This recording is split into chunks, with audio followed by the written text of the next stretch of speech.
Good evening, everybody, and welcome back to another episode of Culture Dads, an age of sword and cassette. I'm your host, Big Dave Martell, editor-in-chief of the Bizarchives, Weird Tales of Monsters, Magic, and Machines.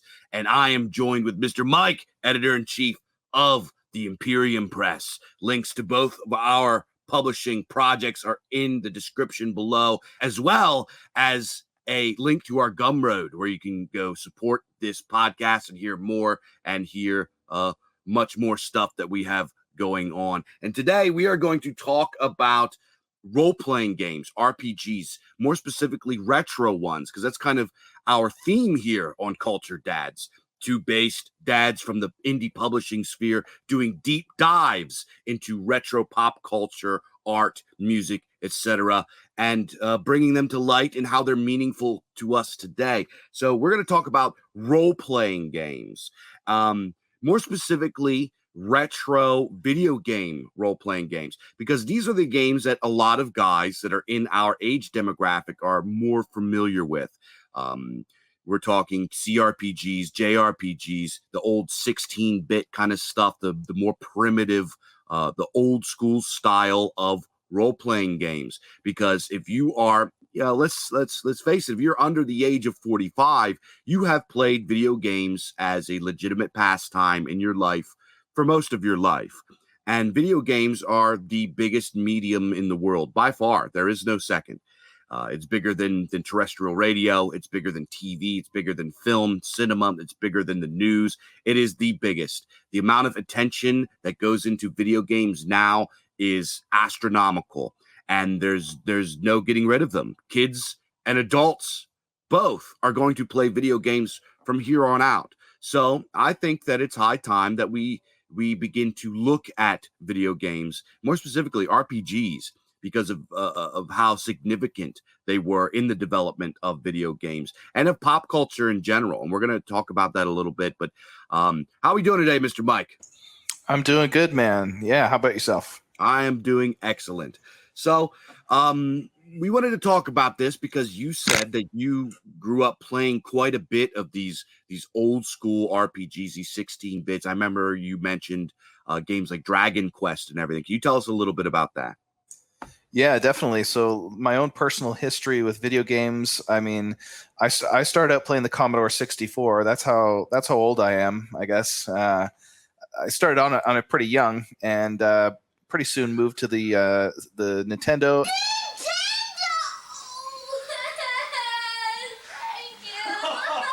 And then the Super Nintendo.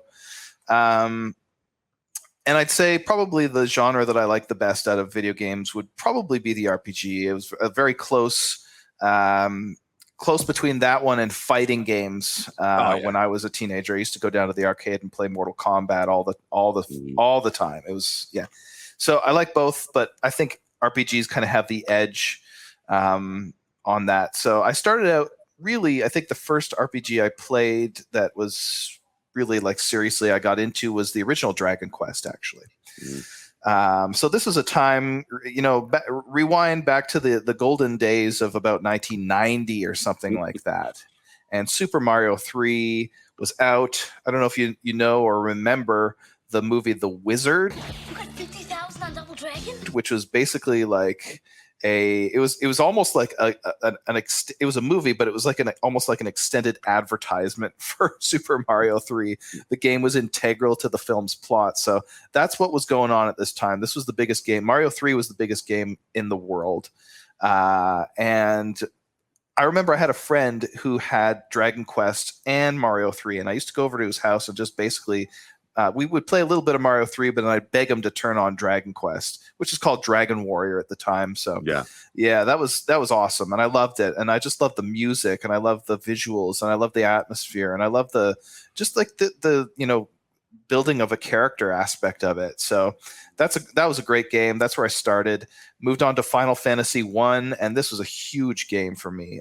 It's just like the music in that game. I'm going to talk a lot about video game music in this episode because I'm a real nerd for that stuff. I just love it, and especially this era.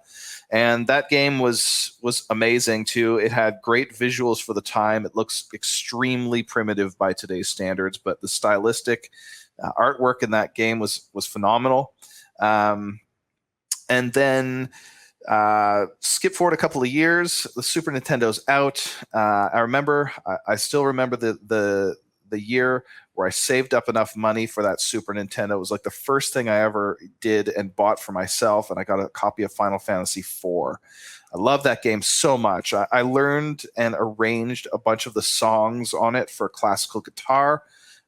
Real video game music nerd here. And then a few years later, Final Fantasy VI comes out, and this is probably the best RPG of all time. It just has everything. It's perfect. There's not a flaw in it. It's amazing. But at this stage, I'm in high school now. I'm starting to kind of outgrow video games. Of course, it's a masterpiece. So too with Chrono Trigger. That one came out about a year later or something like that. And then the PS1 comes out, and we get Final Fantasy VII. And this is where guys are going to disagree. But here's where I get off the train. I didn't like Final Fantasy VII. It might have had something to do with my age. I am not a fan of diesel punk. I don't like that. It really turned me off when the game came out. Steampunk is fine. Diesel punk is too gritty. It's very much less mythopoetic in my view. Although, we can get into that. Sure. And then after that time, that was basically it for me for video games. It was a huge dry spell for 20 years or something like that. And then later I discovered ROMs, and you could, I forget what you call it, but yeah, just basically you could play these old games on your laptop or whatever. Emulators, Emulators, that's it. And I discovered all the Dragon Quest and Final Fantasy games that I missed. So there's weird numbering stuff we could talk about with the Final Fantasy series, but basically there was installments of this series in between that we didn't get in the US or in North America or anywhere outside of Japan. And I started playing these games, and I'm 32 or 33 years old or whatever. And it's crazy because I'm getting this nostalgia for a game that I'd never played before. It was the weirdest thing ever. But so I'm a JRPG guy. That's kind of what I like. So that's just a quick run through my background with video games. How did you discover them? How did you get into it? Well, I started in RPGs before JRPGs. I didn't come into JRPGs until a little bit later. I actually started out with the Western style of which are now called WRPGs or Western RPGs, but originally they were called CRPGs, computer RPGs. I started with games like Icewind Dale, games like the original Baldur's Gate, and even before that, I played things like Pool of Radiance. I played games like Wizardry. These were very, very early game because my family, we didn't really have a lot of money, so we had a really old computer before we got into consoles. So I would play these games that came out, some years before. Growing up, like Mike said, I absolutely I adore the music. I love mythopoetic themes, and we can get into how Final Fantasy VII is mythopoetic. But as far as my journey, it started with those things, and it also started with tabletop RPGs. I absolutely loved when I was probably 11 years old-ish. My older brother was a D&D nerd. He absolutely loved D&D. He played Advanced Dungeons and Dragons 2nd edition from TSR Games. He played Rifts. He played Palladium. He played the old school RPGs, tabletop RPGs, things like Gamma World and all that kind of stuff. And that was sort of my biggest introduction into fantasy and stuff like that. But going all the way back, I've had fantasy and mythopoetic types of storytelling and this kind of stuff in my life since day one. My grandfather on my mom's side, who came from Calabria, Italy, when he was little, the first book that he read fully by himself in English was The Hobbit. So he loved this story and used to read it to me when I was real little. And I adored this. I adored this story. I absolutely loved movies like Willow. I'm sure folks will remember Willow. Movies like Crawl, the old animated Lord of the Rings series. I got into Conan the Barbarian very early on. So this type of storytelling was with me from as long as I can remember. I can't remember a time where I didn't like this kind of stuff. So when I stumbled into CRPGs, like I mentioned, original Baldur's Gate and these kinds of games, they were like huge for me. I absolutely loved them. I loved the music. I loved the themes. It was just like playing D&D, except it was you could just turn your computer on and play them. The graphics were cool. It was just the stories were tremendous. It was really, really cool. And then later on, I got into the JRPGs when I started getting into consoles, games like Dragon Warrior, games like Final Fantasy, et cetera, et cetera. And then I continued to play them with games like Final Fantasy 7 and 9, Legend of the Dragoon, Chrono Trigger, et cetera, et cetera. So I love this genre, and I feel that this genre is extremely important to not just like video games, but pop culture in general, because it brought these mythopoetic fantasy themes, the European mythos to people, right? Because before these games came out, before CRPGs and JRPGs got really popular, the only people that really liked this stuff were people that were really, really into literature, guys that read things like Jack Vance and Robert E. Howard, guys that, were really into this kind of stuff. If you weren't into this type of fiction, or if you weren't some sort of person that's really into reading about history and mythology and things like Beowulf and King Arthur, et cetera, you weren't going to even hear about this. So it brought European mythopoetic themes to a broader audience, and it resonated so much that it affected everything that we created in pop culture since. Oh yeah, for sure. I mean, RPGs have they're a huge part of like the development of video games themselves. I think a little bit later we're going to get you to do a rundown of the history of the RPG and like how that ties into the broader development of video games themselves. But yeah, it sounds like you've got like a bit more of like a wide experience with playing RPGs than I do. I mean, my experience is sort of confined roughly to what came out between about 1990 and 95. So this is only a small window. I guess Dragon Quest came out in 87, but anyway, about, Sure. From, let's just say the mid 80s to the mid 90s. And on consoles for myself. But for me, that is actually the golden age. That's what I think is the best. And I don't just think it's the best for nostalgia's sake. I think aesthetically it's actually superior to like later RPGs that come along. And I think part of the reason why is because they're so simple. It's because the medium itself actually lent itself to constraining the types of games that were created. And I think that ultimately the best art is tightly constrained. And it's a bit counterintuitive to say like Final Fantasies 1 to 6 are the best in the series, right? Most people don't even know those ones now. At least people who get into it like, recently. But just let me sort of explain here. So this, like the idea that the best art is constrained is something that's it's been expressed through a long history of art. T.S. Eliot said famously that no verse is free for the man who wants to do a good job. Right. And like free verse is this verse that came along in the like early 20th century and, famously is like can get really shitty and out of hand. And it's very hard to do well. I guess it actually started with Walt Whitman. But anyway, it's hard to do well. And it's hard to do well because it's free. Right. And you get the kind of idea that like less is more, that basically working within a series of like tightly constrained parameters actually makes you more creative. Think of something like punk rock. And this is actually very near and dear to me. I used to be in a punk rock band. I played in bands like, metal bands and like rock bands for many, many years. The old adage of like 3 chords and the truth. That's all you need. That's all you need to put together like a good song.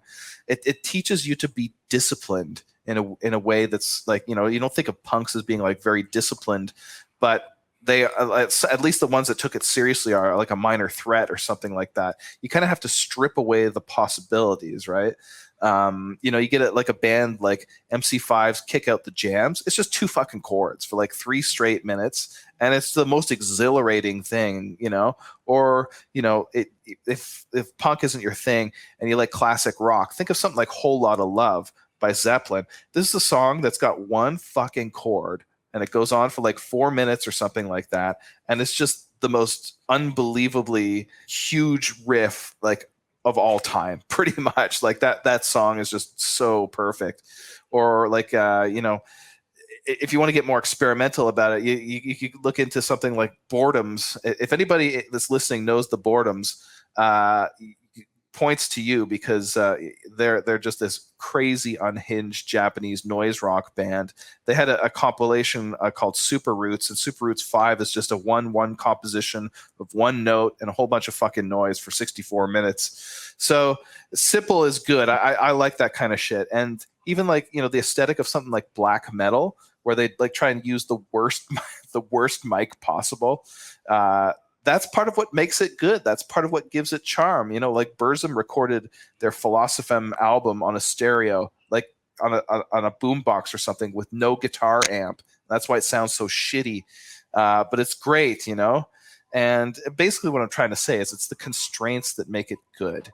The Rico 2A03 chip and the Super Nintendo, or on the original Nintendo, was limited to 3 simultaneous voices. So you could only have like 3 notes going at once, and then like 1 extra voice for sound effects. So these like bleeps and bloops are pretty limited, and they have to be memorable. They have to be brief, and they have to be able to repeat like 1,000 times and not get annoying. Yeah. So that really, you take a composer like Nobuo Uematsu, who was the guy who did all the Final Fantasy scores forever. He is just an absolute genius to be able to do this, because it leaves something to the imagination. Your brain fills in the gaps. All these things kind of take on, it eventually starts to sound like an orchestra to you, because the guy has just done it so well. So yeah, I think the best art's constrained, and the fact that it puts you under pressure, like the developers of the, not just the music, but of the whole games themselves, Final Fantasy and Dragon Quest series. I think those are the best, and they're the best because of that sort of constrained pressure. Yeah, I have a lot to say about what you just unpacked here, but constraint in art is huge. For those of you that are familiar with the tremendous guitar player, probably the best guitar player ever, Yngwie Malmsteen, there's a quote that he says once. He goes, "What do you mean less is more? More is more," is what he said. And I would actually I would disagree with Mr. Malmsteen for the most part. Yeah. Now, what Mr. Malmsteen does is a little bit different. But if you look at genres like heavy metal, I find myself in my 34-year-old body going and listening to the stuff from the 80s and 90s. I had like all good metalheads. I had a phase where the only thing I wanted to hear was the most brutal, technical, crazy stuff I could find, right? Dying Fetus, Brain Drill, Origin, Nile. I want to hear 30-second notes. I want to hear laser sweeps, gravity blasts. I wanted to listen to all. But now that I start to get a little bit older, I'm starting to feel that is unnecessary. I'm starting to feel that is kind of a worship of the technique as opposed to conveying art. And when I listen to metal now, I listen to stuff that's a little bit more simple. Before the show started, I was just listening to Manowar. Manowar doesn't do a whole lot, right? They have one chuggy riff, the guy sings over it, and by the time the song's over, your goosebumps are going, your hair's standing up, you're feeling all sweaty. There's magic to it. It's not about how technical you can play or how skilled you are. It's about how hard you can rock, right? We look at bands like Excerpt. We look at bands like Judas Priest. These guys, they did a whole lot with very little. And if we go by kind of logically the progression of heavy metal and how it has gotten the production has expanded, a lot of studio magic, more skill, more this, more that. Everything keeps going more. Well, right now, the biggest thing going on and I don't want to make this all about heavy metal. We got to get back to RPGs, but the biggest kind of movement right now in heavy metal is what is called new wave of traditional heavy metal. And it's this explosion of bands that are playing this old school style. Logically, there's no reason for them to kind of go back in time like that. That is obsolete. That style of playing, that style of music was supposed to be obsolete. But for some reason, it is getting reborn. And this is the same thing we're seeing with RPGs too.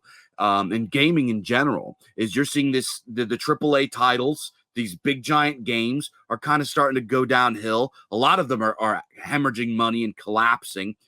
A lot of it is because of the pause and the garbage that they put in there and the microtransactions and all the crap. But it's also because people want something that has brevity. People want something that is more simple. People want something that speaks louder with less words. And this is something that I believe in art as well. I believe that art in modernity says too much. When we look at art, we have this presupposition that it has to say something, right? And then we have to get into what is art. What does art mean? And that's a huge, we could do a whole show talking about that. But let's go with that art is conveying beauty. Art is something that puts forth and demonstrates beauty. And what is beauty? Beauty is something that is in line with nature, is something that is ordered, right? So if we are trying to convey beauty, doesn't beauty in itself, isn't that the message in itself? Does it have to have these layers of meaning to it? Or is beauty itself the meaning? Why does it have to say anything to be meaningful? Why can't it just be meaningful? And when we look at these old school RPGs and we look at old school heavy metal and punk rock and these more simple forms of art that have this brevity, and also, Mike, we could go all in talking about my opinions on storytelling and fiction and why short form is, in my opinion, better than big giant books, is because it does more with less. And it's also harder to do too. Yeah, when you write a short story, when you make one of these primitive RPGs, when you make old school heavy metal, everything that there's less room. Everything you do counts. When you write a story that's 3,000 words, 4,000 words, even 2,000 words, you don't have as much room for fluff, right? Every word counts, every sentence counts, everything must move the story along. It all matters. And I think that art that does this successfully is the truest art. Truest.